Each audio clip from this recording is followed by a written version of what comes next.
नमस्कार, good morning, सुप्रभात। आज का दिन शुक्रवार का दिन आप सबों के लिए ढेर सारी खुशियाँ लेकर आए। शुक्रवार का मतलब वेनस प्लैनेट से है। वेनस प्लैनेट का कलर वाइट है। आज दोस्तों तीज का व्रत है। इसे हरि तालिका तीज भी कहते हैं। भादव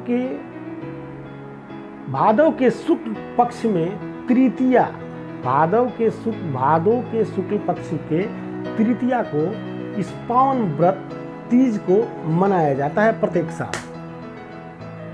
सुहागन औरतें, शादीशुदा महिलाएं इस व्रत को अपने पति के लंबी आयु की कामना करती हैं।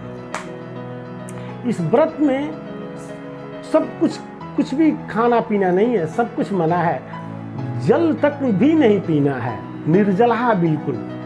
लिंग पुराण में ऐसी चर्चा है कि माता पार्वती ने 108 जन्म लिए भगवान शिव को पति के रूप में प्राप्त करने के लिए। 108वें जन्म में उन्होंने भगवान शिव की उपासना की, बगैर पानी पिए, बगैर कुछ खाए। इस पर भगवान शिव खुश हुए और माता पार्वती को अर्धांगिनी बनाया। तो महिलाओं का अथवा इस तीज व्रत का यही उद्देश्य है कि महिलाएं इस व्रत को करती हैं और कुंवारी कन्याएं भी जिनकी शादी नहीं हुई है वो भी इस व्रत को करती हैं अपने योग्य वर पाने के लिए। और जो शादीशुदा हो इसलिए करते हैं कि उनके पति का आयु लंबा हो। और इस व्रत को करने पर माता पार्वती खुश होती हैं और महिलाओं को अखंड सौभाग्यवती होने का आशीर्वाद देती हैं। हरि तालिका तीज का मतलब है, अर्थ है हरित मतलब हरण करना, तालिका मतलब सखी। माता पार्वती के पिताजी ने माता पार्वती को भगवान विष्णु से शादी करना चाहते थे। माता पार्वती के पिताजी माता पार्वती की शादी भगवान विष्णु से, नारायण से करना चाहते थे। इस पर उनकी सखी विद्या देवी माता पार्वती का हरण कर ली और वन में लेकर चली गई। इसीलिए इसका नाम हरि तालिका तीज पड़ा। तो दोस्तों ये तो तीज की बातें हो गई जो हमारे पुराणों से, कथाओं से मिलते हैं और ये सीखने के लिए है, समझने के लिए है, अपने जीवन में अमल लाने के लिए है, ताकि महिलाएं और कुंवारी कन्याएं इस व्रत को करती हैं तो उनको सक्षम और योग्य पति मिलता है, वर मिलता है। और जो औरतें शादीशुदा हैं वो करती हैं तो माता पार्वती खुश होती हैं और उनको अखंड सौभाग्यवती होने का आशीर्वाद देती हैं। इसमें बहुत सारे रूल भी हैं कि अगर आप कुछ बेईमानी करती हैं, ढंग से नहीं करती, जैसे इस व्रत के दरमियान कोई महिलाएं दूध पी लेती हैं तो ऐसी धारणा है कि उनका जन्म बिल्ली का होता है। कोई महिलाएं अगर पानी पी ली लुका छुपा करके तो वो पपीहा बन जाती हैं अगले जन्म में। अगर कोई महिलाएं सो जाती हैं बिस्तर पे तो अगले जन्म में अजगर का अवतार लेती हैं, अजगर सांप बन जाती हैं। कोई महिलाएं छुप के मिठाई खा लेती हैं, मीठा चीज़ खा लेती हैं तो अगले जन्म में चींटी बन जाती हैं। कोई महिलाएं किसी का चुगली करती है इस व्रत उपवास रखने के दरमियान तो अगले जन्म में उनका जन्म कुकुर का होता है। इस तरह से इसके रूल हैं, इसके संविधान हैं, इसको फॉलो करना पड़ता है, इसको मानना पड़ता है। अगर आप ये सब कुछ नहीं करती, आप शुद्ध रूप से निर्जला मतलब बिना जल के, खाना तो दूर की बात है और उसके बाद भी निंद्रा को भी त्यागना है, आपको सोना भी नहीं है। आप सब सुख सुविधाओं को त्याग करके इस व्रत को रखती हैं ताकि आपके पति की आयु लंबी हो और माता पार्वती आपसे खुश हो करके आपको ये वरदान दें और आप माता पार्वती की तरह इस उपवास को रखने का प्रयास करती हैं। जो हमारे हिंदू धर्मों में जो व्रत हम मनाए जाते हैं, जो व्रत रखे जाते हैं, उपवास रखे जाते हैं, तो सबसे कठिन व्रतों में से ये हरितालिका तीज भी है, जो बिना कुछ खाए पिए सुबह 21 अगस्त के सूर्योदय होने से पहले से ही भूखी हो जाती हैं 22 अगस्त के सूर्योदय होने तक। तो ये एक 24 घंटे का उपवास हुआ, जो कितना सुंदर है, अति उत्तम है। मैं तो 2018 में उपवास के बारे में जाना, जब वो जापान के कोई डॉक्टर हैं, माफ़ कीजिएगा नाम याद नहीं आ रहा, स्टडी नहीं किया इसके बारे में, उनको उपवास जो साल में 25 या 26 उपवास रखते हैं, मतलब व्रत रखते हैं, उनको उनके अंदर कैंसर के बैक्टीरियाज कीटाणु भी हजम हो जाते हैं, मतलब डाइजेस्ट हो जाते हैं। वैसे लोगों को कैंसर की बीमारी नहीं होती, बहुत सारी बीमारियां नहीं होती है।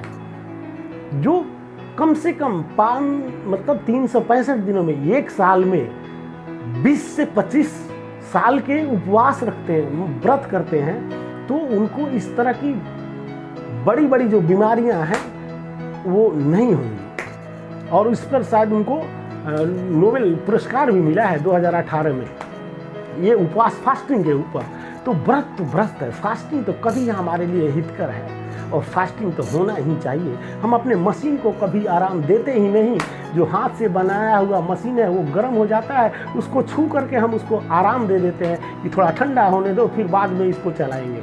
और अपने जो भीतर का मशीन है, अपना जो मशीन है, इस पर तो हमारा ध्यान ही नहीं जाता कि इसको आराम मिले।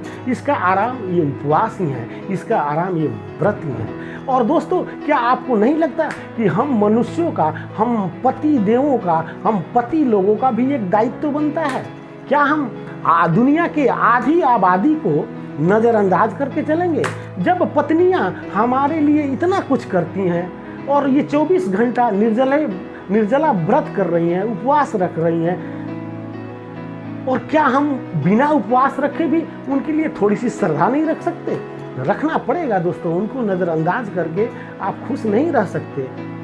आपकी अर्धांगिनी है आपकी पत्नी, तो आपकी पत्नी जब इस तरह की उपवास रख रही हैं, तो आपका भी फर्ज बनता है, आपका भी धर्म बनता है कि आप अपने पत्नी को उपहार स्वरूप कुछ दें। उपहार से मेरा मतलब कोई गहने, पैसे और हार से नहीं है। उपहार से मतलब कि आप अपने आप को आदर्श पति के रूप में स्थापित करने का कोशिश प्रारंभ कर दें। ये तभी संभव हो पाएगा कि जब हम अपने पत्नी को प्रेम करते हैं, उनके प्रति कितना श्रद्धा रखते हैं, वो हमारे लिए इतना कुछ कर सकती हैं, तो हमारा भी फर्ज बनता है। और ये तीज का व्रत सिर्फ महिलाओं के लिए ही नहीं है कि वो अपने पति के लिए आशीर्वाद मांगने गई हैं, ये तो हम पतियों के लिए भी है कि हमारी पत्नियां अच्छी रहेंगी, ठीक रहेंगी, स्वस्थ रहेंगी, दीर्घायु जिएंगी, तभी तो हम पति भी दीर्घायु हो पाएंगे। जब पत्नी ही नहीं रहेगी तो आपके दीर्घायु होने का क्या मतलब? तो हमारा भी फर्ज बनता है कि कम से कम आदर्श पति बनने के रास्ते में आज से ही ये संकल्प ले, तीज पर्व के अवसर पर, तीज व्रत के अवसर पर हम पति लोग ये संकल्प लें कि आज से ही हम आदर्श पति बनने के राह में अग्रसर हो जाएंगे। अभी से, इसी वक्त से ये तीज व्रत के अवसर पर हम ये सबक लें, संकल्प करें कि हम आज से एक आदर्श पति बनने की कोशिश शुरू कर दिया मैंने। अब मुझ में वो मेरी पत्नी से शिकायत नहीं मिलेगी जो अभी से पहले हुआ करती थी। तो शुरुआत किया जा सकता है। और आप गहने पैसे से ही नहीं सब कुछ हो सकता, उसके अलावा भी अनमोल चीज़ है जो आप चाहें तो हो सकता है। और ये थोड़ी सी चाहना है, आज से ही शुरू कर दीजिए।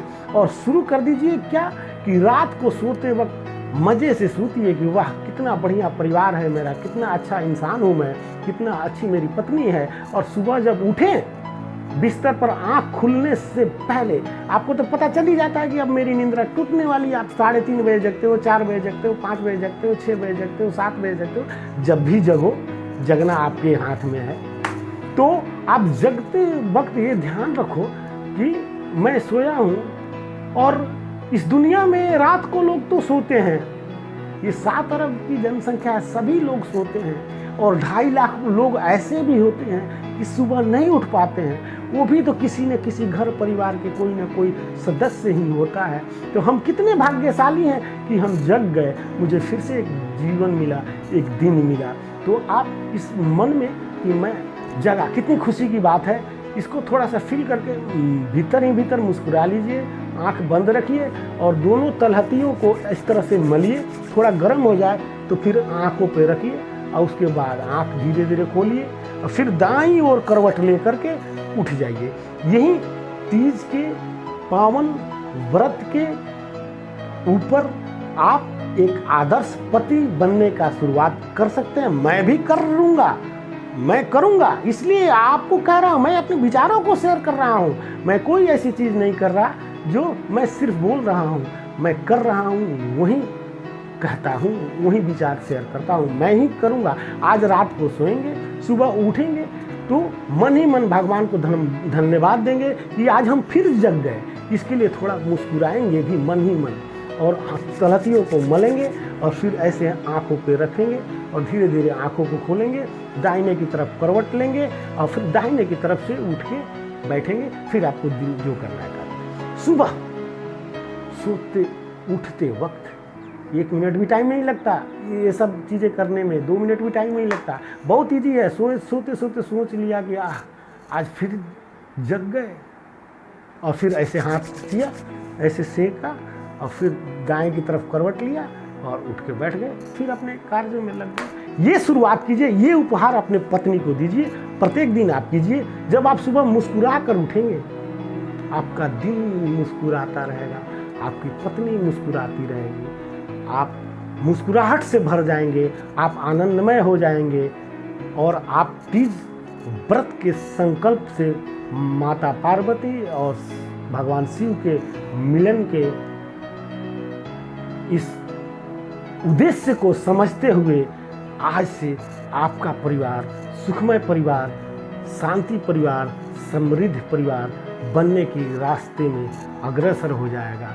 तो साथियों, दोस्तों, मित्रों, बंधुओं, बड़े बुजुर्गों, माताओं, बहनों, बेटियों, आप सभी को मैं मनोज उपाध्याय की तरफ से हरितालिका तीज पर्व का बहुत बहुत ढेर सारी शुभकामनाएं अर्पित करता हूं। धन्यवाद।